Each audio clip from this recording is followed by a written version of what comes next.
Hello, everyone, and welcome to Not Just Books, the library's monthly show about what is going on in the Williamson County community. I'm Dolores Greenwald. I'm the director of the Williamson County Public Library, and I have two special guests with me, both superheroes and superwomen. Kelsey Williams is manager of programs for Midland, Tennessee Northeast chapter of the Alzheimer's Association. And then I have Laura Musgrave here. She is a volunteer extraordinaire with the Alzheimer's Association. And she has just been named as a member of a new Alzheimer's Council within the state. So let's start out and talk about that, Laura. Tell us a little bit about the committee. Okay, it's the State Advisory Council. We actually got that into legislation last year. It was a bill that we had passed to have an advisory council. It's very important for the governor to be aware of where we are in awareness, research, and I'm honored to have been nominated and placed on the council. We're meeting quarterly. We just had our first meeting of the year 2 weeks ago, and the governor was online, and some amazing legislators, Senator Kumar, Senator Rusty Crowe, who is a huge support of what we do with the Alzheimer's Association. And like I said, it's just an honor to be on this board. I am a caregiver representative. So what do you see the council being able to do? Well, one thing we're thinking about right now is the main thing that we discussed on our meeting was getting information to clinicians, doctor's office, health departments. It's so important so that when that person is given that horrible diagnosis of having Alzheimer's, then they're like, well, what now? And right now, the doctors, they just give the diagnosis and send the patient home. So we are really striving to get more awareness out to these offices through pamphlets, making them aware of the Alzheimer's Association, that they're there for the patient. Of course, they have the 24/7 helpline, just giving some guidance to the patients. That's our main goal right now. And of course, there'll be other things, but that's important. It's very important. Yeah. Kelsey, I'm going to let you jump in here too. During this crazy pandemic time, what have you been able to offer in the way of getting the resources out about and information out about the Alzheimer's Association? So it absolutely has been a wild year for all of us. But one of the things that I am so glad that we've been able to continue to do is to continue to offer our education programs like we have with the library that we'll go more in depth on in a little bit. We have also continued to offer our support groups in a virtual platform. So we have over 16 groups that generally meet all across the state that are now meeting virtually, and they're open to anyone regardless of where they live. So someone in Memphis could attend a Knoxville group, someone in Williamson County could attend a group out of Northeast Tennessee. And so that's really expanded our availability of these programs, because we know that for caregivers, it's really hard to get out of the house, especially with COVID. It's made it even more difficult because bringing respite in, bringing someone in to sit with your loved one while you go out has been complicated by this virus, understandably. Yeah. But one of the silver linings that we've really found is we need to continue to offer programming in this virtual space even past the pandemic, because we're reaching caregivers that we were never able to reach before, really largely offering in-person programming. So we have a lot of online programming as well. So our website, alz.org, is a huge source of information. Everything is evidence-based on there. There's a lot of information about Alzheimer's in the world. Some of it is true, some of it is not. And so I always direct people to the website, because what we provide is backed up by research and by evidence, and that's really the information that you want to give families. So the website, Laura mentioned the 24/7 helpline. That's 1-800-272-3900. People can call, talk to master's level clinicians about a very simple problem, something more complex, have a care consultation where they talk through kind of creating an action plan, go through safety and medications, and, talking through all those questions that people have. But through the website, also, we have, a center that's specifically for caregivers with resources. We have kind of a driving and safety center. There's part of the website that talks about research. There's part of the website that has all of our resources on it. So our publications part of the website that includes all brochures about understanding Alzheimer's and dementia, the 10 warning signs, Parkinson's disease dementia, what medications are available, how do I talk to my doctor, what are 10 ways to help a family that's impacted by Alzheimer's.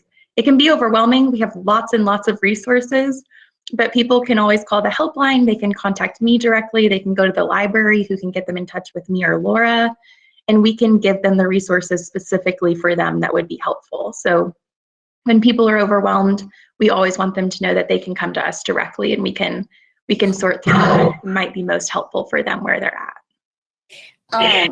One of the things that we started at the library, and Laura was instrumental in that, is our workshops. And I'm understanding that now other Tennessee libraries are looking at expanding into that. So, Laura, you want to talk about that for a minute? Well, I'm going to let Kelsey talk about, because she set this up with your library and myself, and they reached out to the Alzheimer's Association. But just real quick, you and I had 4 years ago, our friendship, Dolores, we had talked about, I had lost my sister of Alzheimer's, and she was only 59 years old. And when we got the diagnosis, we had no resources. So in talking with Dolores, Dolores suggested we do some type of classes, a series, an educational series with the Williamson County Library.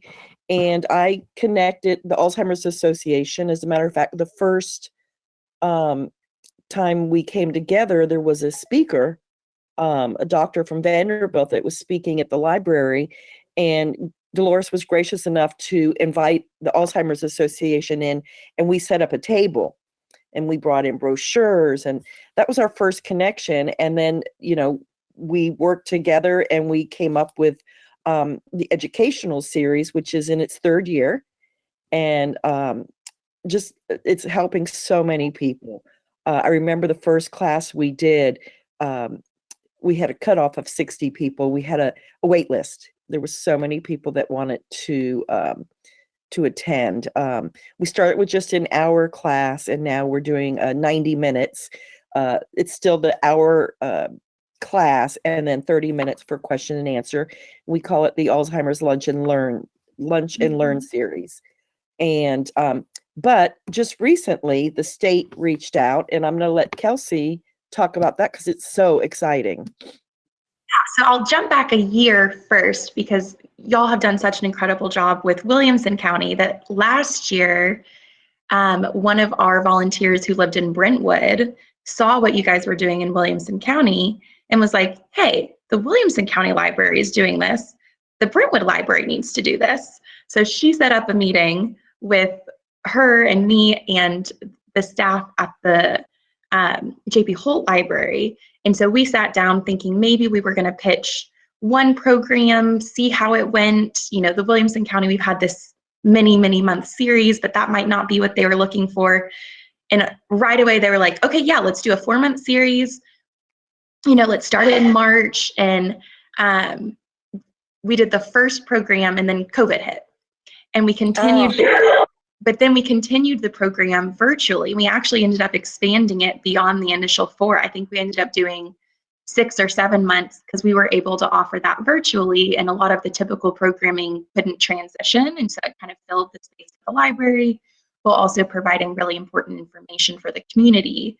So that was our first experience with expansion.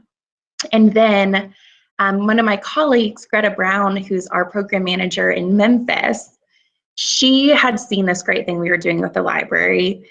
And I think I don't know if she had a connection to the statewide library system or if she just kind of cold reached out, but she just said, hey, we've connected with a couple of local libraries in Middle Tennessee. I'd love to have a conversation with you all about how we might be able to make a larger impact across the state. We know that the libraries are, the heart of the community. It's where so many people go to for support, for information, for fun. And we really think that this collaboration could be mutually beneficial in terms of offering programming, but also offering really important support that's widely needed across the state. And so back in January, we had a call with statewide librarians. I think there were over 60 that were on a call. And so Laura and Sharon from the Williamson County Library shared about our partnership and how it started and where we are and where we'd like to go. And we had just a fabulous response from the librarians who have reached out to kind of their contact, their program manager across the state. We have a couple of people like me that work in different, regions of the state to, start this conversation. And right now they're kind of promoting our existing programs. And then the hope is that as we build these partnerships, as we cultivate more volunteers, we need more superstars like Laura out there in these communities across the state, that we can start offering, once people are vaccinated and we can go back to in-person, we can start offering in-person programming at more libraries. And then the hope too is that maybe we'll start some support groups and maybe some, early stage programming for those that are living with the disease. And so we're really excited to see how this continues, especially in our more rural communities where we, don't have nearly enough reach. I think it's going to be a really exciting partnership that's going to do really, really big things. And it started right here in Williamson County. So super grateful for y'all setting that foundation for something that's really grown and expanded and will only continue to get bigger. Well, I'm excited about what we've been able to do in collaboration with the Alzheimer's Association. And I'm just looking forward to continuing that and doing some other things as well. I also know, Kelsey and Laura, that a lot of the money that the Alzheimer's Association raises goes into research, a tremendous amount of it. And this was pre-pandemic, so it's hard to remember, but I went to Alzheimer's Association luncheon with you, Laura. I met you there. And we had a speaker that was talking about cutting edge research. Are either one of you aware of any new research that's come out or any progress with any of the research that's been going on for a while? So really exciting that you mentioned that, because next Tuesday, we're actually having a virtual research symposium that is being offered. So it is from 11 to 12 Central Time. It's called Alzheimer's in the South, the latest in research and health equity. And a researcher that works for the association will be there to kind of share these updates that you asked for with regard to studies that are happening, the association's role in research, where that funding goes from our perspective. And so that will be the first hour. And it's a research symposium. It's open to absolutely anyone interested. It is free. Dolores, I can send you kind of the invite information for that. But if people go to our community resource finders, this is another resource that we have in the community. You can either do alz.org/CRF or communityresourcefinder.org, whichever one's easier to remember, they take you to the same place. And if you search for education programs and put in any Tennessee zip code, one of the first things that should show up will be this research symposium. And then there is actually a supplemental panel being offered kind of 30 minutes after the research symposium part that's talking about COVID and caregiving. It's called A Shot of Hope. And it's focused on where we are in terms of vaccine delivery in Tennessee, Mississippi, Louisiana, and Alabama. And we have Dr. Michelle Fiscus representing Tennessee, who's going to give that update. So we're really excited to be able to offer this. There's so much research going on. It's always hard to keep up with everything that's happening. I'm really excited about the research we are doing in lifestyle right now. There's some really neat studies that are kind of in more preliminary phases. When you study lifestyle, that's kind of a longitudinal, long-term study where you're looking at putting in interventions in terms of exercise and healthy eating and social engagement, and you're looking at what impact that has over time. And so we have one in the US right now that's the US Pointer Study. So I'm really excited to see what comes out of that over the next several years. And also, one of the classes that we have in the series at the library is actually Healthy Living for Your Brain and Bodies. And it's tips from the latest research. So that is included in this series that we have partnered with the Williamson County Public Library. So That's excellent. yes. What have you were talking about offering programs virtually during the pandemic. And I know because I work with 501c3s here at the library, I also work with other nonprofits throughout the community. It's been very difficult to put your name out there when there's so much going on. What have you guys been able to do? Have you done any virtual fundraising or? Personally, I haven't. But I'm hoping now that we're getting back into, I don't want to say the season, I'm going to be able to get out and do more things in our community. I know that 2 years ago, we did the Barbecue and Alls event over at the county offices. Unfortunately, right now, things are kind of turning around. We'll talk more about this next month, but Dolores, you know that we're going to do a Paint the Town Purple in June in Franklin. Very excited about that, getting the downtown merchants involved. And the last time we did it, it was neat. A lot of people decorated their windows. I know Bob Parks did, and Puckett's, and a few others. So we really want to get the community involved in that. So I have been doing some virtual advocating. I know you asked about fundraising, but we did all our meetings this year with our legislators virtually. We did town halls virtually, and great response to that. And of course, last year we did the library series virtually.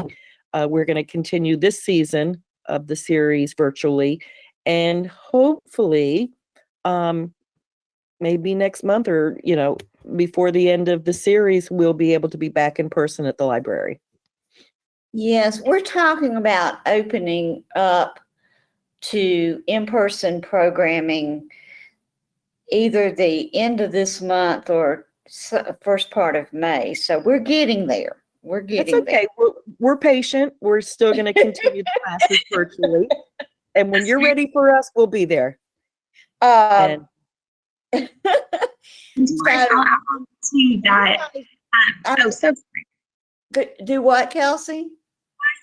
I was going to add on that over the last year, from an association standpoint, we have done some, of our fundraisers transition those to a virtual format. So Walked and Alzheimer's this last year was what we called a hybrid model. So people walking in their own communities with their own families, people that were already in their kind of little safe pods walking. And then there was an opportunity for kind of a drive-by experience with the Promise Garden, which is such a big part of the walk event.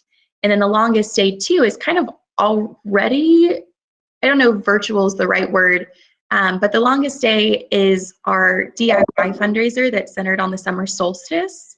And the idea is that the day with the most light is the day that we fight the darkness of Alzheimer's. And it's also about doing things that we love to honor the people we love who've been impacted by the disease. So my family, I lost my grandmother to Alzheimer's. So this cause is both, a professional one for me, but also very deeply personal. So we did a pretty fun drive-by margarita fundraiser. So like a lemonade stand, but with margaritas during the pandemic. Drinking and driving. Drinking and driving by. We should have been there. We asked people not to drink them until they got home. We tried to, be very safe about it. But typically we do an in-person happy hour, but just didn't feel safe doing that this past year. And so we were like, well, we want to do something, but how do we do something that's safe? So we wore masks, everyone wore masks. But it was a really fun way to continue to support, this end all's cause that is so critical, while also bringing together friends and family in a safe, fun way. So people have, did all sorts of fundraisers over the last year. Some people did Facebook. I saw some people do like virtual, like painting parties or virtual game nights or movie nights, kind of turning those into fundraisers. So there's always a way to do things, even if it's not in person. We just have to be a little creative, and it might be a little strange, but I'm all about the unique opportunities to raise funds for this cause. There's no stopping us. What, Lauren? I said there's no stopping us. No, absolutely not. Absolutely not. Speaking of that, let's go back and talk a second about you guys, because I see your Facebook page, Lori. You guys are in Nashville quite a bit in front of legislators. Mm-hmm. So tell me a little bit about your experience with that. Well, I started my work with Alzheimer's on the advocacy level. As a matter of fact, my sister had passed on a Friday afternoon in South Florida, and I called the Alzheimer's Association here in Nashville and spoke with Tiffany, who you've met, Dolores, and said, I have a story to tell. And she said, we're going to Day on the Hill on Wednesday. So I actually flew home on Monday, and on Wednesday was my first day on the Hill. And I took my sister's picture with me, and I put it right on the desk in front of anybody that would listen, and they listen. It's changed a lot since that first day when I was on the Hill, and one of the first questions I ask is, do you have a connection to the disease? And at the time, there wasn't. And we used to say 1 in 3 people had a connection. And here it is 4 years later, and it's just, I'm so surprised at the people that have connections now up on the Hill. We work very closely with Representative Sam Whitson, who has a deep connection. His mother passed from it. And he is a huge supporter of ours. And it's just, I can't believe it. I think it's 1 out of 2 people now that have a connection. We know the statistics here in Williamson County. It's the 3rd leading cause of death. Fortunately, not only on the Hill, but our local politicians have been very supportive too. Both Mayor Rogers Anderson and Mayor Ken Moore will be proclaiming June as Alzheimer's Awareness Month in Williamson County and Franklin. So they have both been a huge supporter of ours over the years. So we do get a lot of support on the Hill. It's a nonpartisan issue. We say, it's not red or blue. As a matter of fact, red and blue make purple. That's So, right. Yeah. So you mentioned, we talked about fundraising a little bit ago. Kelsey, if somebody wants to donate to the Alzheimer's Association, what's the best way to do it now? There's a few different ways that they can do it. They can do it online, just alz.org. They can give just a tribute donation or just a general donation. And those can be tracked back with zip code. They can also give funds directly to one of our fundraising initiatives. So, if they want to give a general donation to the Walk to End Alzheimer's or to the Longest Day, they can give a gift on either of those websites. So alz.org/walk, alz.org/TLD. They can also create a fundraiser for either of those. That's oftentimes what I'll recommend people to do. That way they get credit for it. We know that it comes from them. If you pull a donation report, we might be able to sift out and see, that Sam Jones and Williamson County gave, this gift. But if they're interested in getting connected with us or being a larger part of movement, I think creating a team for the walk or creating a team for the Longest Day and then giving the gift through that is probably the best and most meaningful way to do that, because it can spiral into something so much bigger than you think. Or it could just be very simple. It could just be, I wanted to give a gift, I'm giving my gift, and then on the Longest Day, I'm going to do my mom's favorite activity and I'm going to paint. And I've given my gift and that's what I'm going to do. It could be something small like that. It could be, I'm going to give my gift, and then on the Longest Day, I'm going to get friends and family together and we're all going to paint in our respective places and give donations, and then we're going to auction off, the art that we create for the team. It could be something small, it could be something big. It could be doing the walk in the fall, which is such a fun way for the community to come together. You can earn a t-shirt if you raise $100 or more. And then there's all of these VIP levels that Laura is very familiar with as a, superstar advocate and volunteer and fundraiser and everything Alzheimer's. But, there's so many different ways to get involved, but I really think that you see the greatest impact of those gifts when it's through an initiative. Right. Well, thank you very much. Is there anything that either one of you would want to add before we? Well, I'd love to just mention the series that we're starting here in a couple of days. April 27th is the first of our 6-part series that we've partnered with the Williamson County Public Library. And you can go to WCPL. Is that right, Dolores? Refresh me. WCPLTN.org. I'm sorry, WCPLTN.org. And it'll have the different classes. It is always the third Tuesday of the month.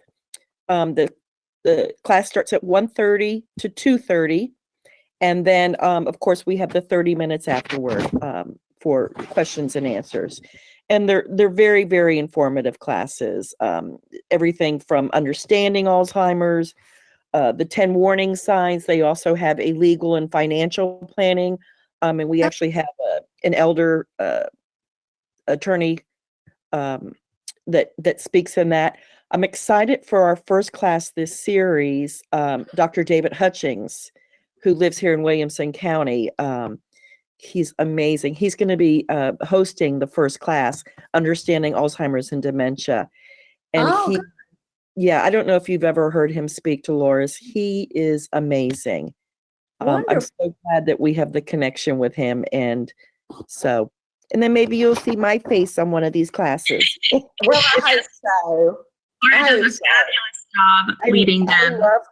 I love teaching the classes. I'm not sure if I like virtual or in person.